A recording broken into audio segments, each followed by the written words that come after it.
Like a lot of investors, I bought into shares of the Nasdaq Covered Call ETF, the ticker QYLD, attracted by that amazing 12.2% dividend yield. 12% return a year, plus the growth of tech stocks in the Nasdaq. What could go wrong? But then I started noticing something that destroyed my confidence in it. The fund didn't save me from the worst of the sell-off in 2018, with a loss of 15%, twice the loss of tech stocks. Then the QYLD returned just 10% in 2019, while the broader Nasdaq index jumped 31%. Even with that dividend yield, I was missing out big time. Since then, the QYLD has underperformed the Nasdaq by another 50%. That's in less than 2 years. QYLD, you broke my heart. But the fund is still insanely popular, and investors screamed I was crazy when I highlighted 5 monthly dividend stocks I liked better than that Nasdaq Covered Call ETF. In the 6 months since, all 5 stocks have beaten the QYLD by an average of 29%. Even if you remove the 85% runaway return on shares of SBR in blue here, the 4 monthly dividend stocks beat the QYLD by an average of 9%, along with some great dividend cash flow. Well, now I found 5 quarterly dividend stocks that I like just as much. 5 dividend pairs that beat the Nasdaq Covered Call ETF. Not only do these 5 dividend stocks pay an average yield of 12.3%, all 5 have beaten the QYLD on returns this year, some by as much as 75%. Better still, they've also grown their dividend yield by an annual rate of 48% over the past 5 years, while the QYLD dividend has gone nowhere. Now nation, don't think I'm just trashing on the QYLD. It can still have its place in your portfolio if you just want that monthly dividend and don't care about the returns, but just keep an open mind here, because I see too many investors chasing this dividend ETF when they can get stronger returns, higher dividends, and just a better investment in other stocks. Investors love that Nasdaq Covered Call ETF for its 12.2% dividend yield and that monthly cash flow, so you get about 1% cash return each month. The fund uses a covered call strategy on the Nasdaq 100 index. That's the 100 largest companies in that tech-heavy Nasdaq index. So what it's doing here, it's buying the 100 stocks in that group, mostly large technology companies, and then it's selling covered call options against them. Now, call options give an investor the right to buy a stock at a certain price up to a set date, and for that right, they're going to pay another investor a premium up front. For example, if I own shares of Tesla, but I was worried about it coming down from the current price, or I just wanted to create a cash flow from this non-dividend paying stock, I could sell a call option to another investor. And looking at the stocks in this fund, it is a who's who of big tech companies, with more than $500 million in shares of Apple alone, along with shares of Amazon and Microsoft. But if you scroll down, you see it's not all these tech stocks. You've also got some shares of Comcast, Pepsi as well, because they're also in that Nasdaq 100 index. Now, what you don't see here in this top 10, you can see with the fund's website with all its holdings, is this covered call strategy. So what is it selling to offset some of the risk and generate that cash? And we see this going to the fund's website and then clicking to download all its holdings. Here we see all 102 stocks held in the fund and the market value of each, all the way from $847 million in shares of Apple to $7.8 million in shares of Constellation Energy, for a total fund assets of just over $6.8 billion. And it's here in this last line that we see that covered call strategy. The fund has sold calls against the Nasdaq index expiring in a month for a market value of $222 million, which is about 3.3% of the total fund assets. Now that sounds like a win-win scenario, but the fund has lost 30% of its value over the past 5 years, underperforming those stocks in the Nasdaq index by more than 120%. So even reinvesting your dividends, you would have been 74% better off just investing in the Nasdaq than in the QYLD. Now I want to get into our list of dividend stocks, so I'm going to wait till later to show you how these 5 stocks solve those problems in the QYLD fund. I'll also show you how to get that monthly dividend cash flow with these quarterly stocks like these. I highlighted Devin Energy, ticker DVN, as one of my favorite dividend stocks back in 2020 when it was at just $16 a share. It is now up 300%, but is still one of the ones I hold in my own portfolio. Devin is a leading oil producer in 3 states, North Dakota, Texas, and Delaware.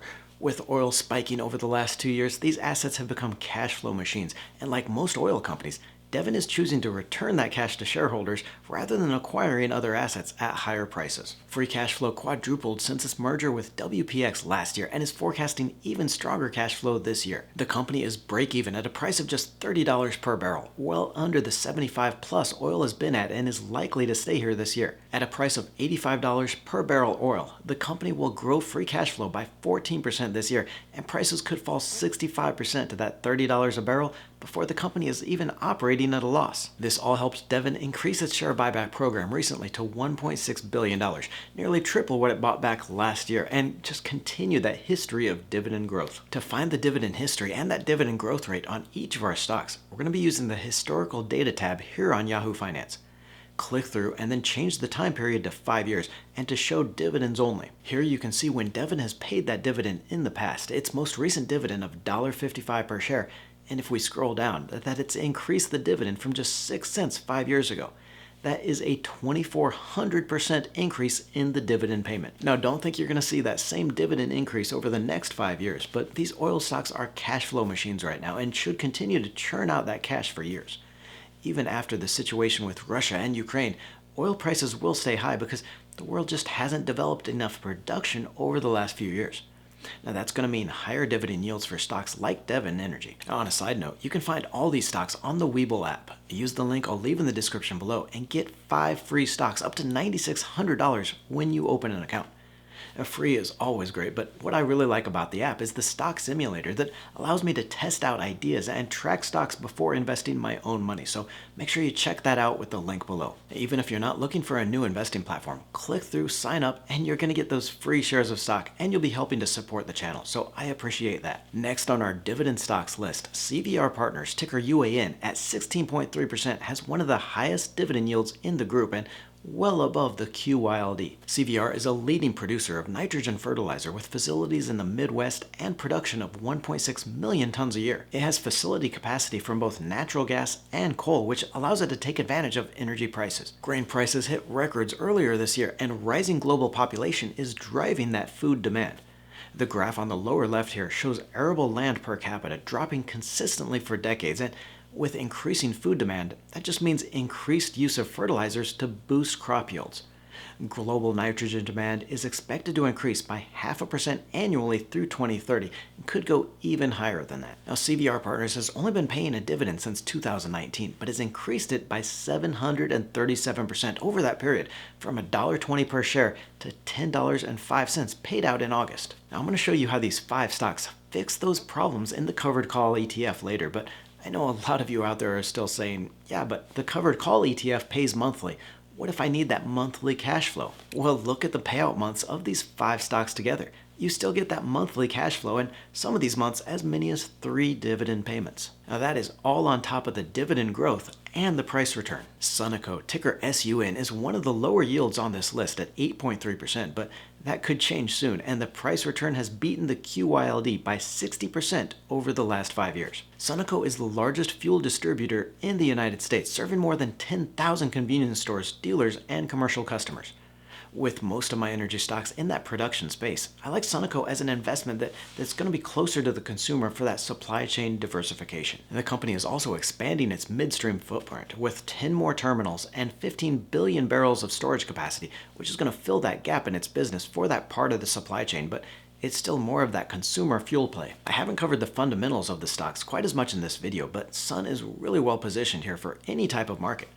Debt leverage is at a 5-year low, and the coverage ratio, or how well the earnings cover the dividend, has jumped since 2017. Now that's leaving plenty of room for reinvestment and growth, or could be an opportunity to send more cash back to shareholders. Sunoco is one of only 2 stocks on our list besides that QYLD with no dividend growth, choosing to hold the dividend at 82 cents per share.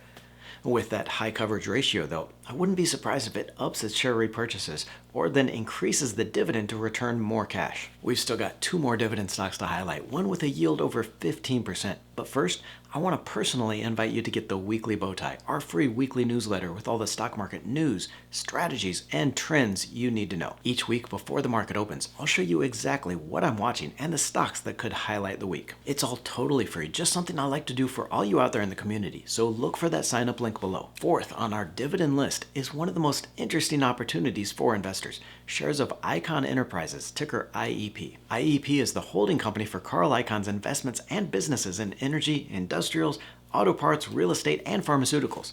It also owns or uses controlling shares in some strong companies like Pet Boys, CVR Energy, and Vivus. But what's really exciting about this, though, is the ability to invest alongside Carl Icahn, one of the original corporate raiders of the 80s. For the old farts like myself, guys like Pickens, Henry Kravis, and yes, even the fictional Gordon Gekko, these guys made you want to slick your hair back and start wearing suspenders. Icahn's history is one of the most interesting stories in investing, starting with his first takeover attempt of Tappan in 1978, forcing the sale of the company to Electrolux for a quick $2.7 million profit. Even his unsuccessful takeovers, like the 1986 bid for U.S. Steel, make him money. He dropped his bid in 1991, making $200 million on a $1 billion investment. Now, the usual strategy here is Icahn buys up the stock or the company's debt for a controlling share. He then pushes for management change, spin-off assets, or just an outright sale of the company. Now, the ability to move billions of dollars around quickly means the company directors have to take him seriously, and even when he's not able to force that change, a lot of times the company's just going to pay him a premium on his investment just to make him go away.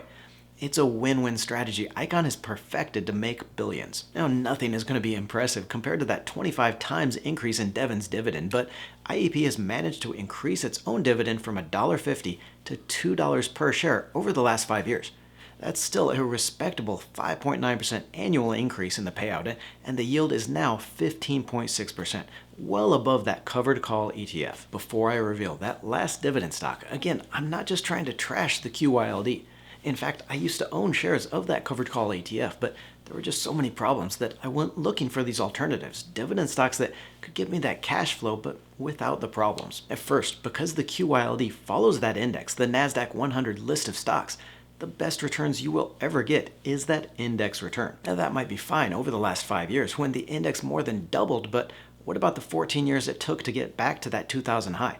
More than a decade of losses. By picking those individual dividend stocks, you've got a chance to invest in companies like Devin Energy that have returned 85% this year, even as the market crashes. And one of the biggest problems I had with the QYLD when I owned shares, besides the fact that it always seemed to underperform the Nasdaq in those returns, was the fact that the dividend went nowhere.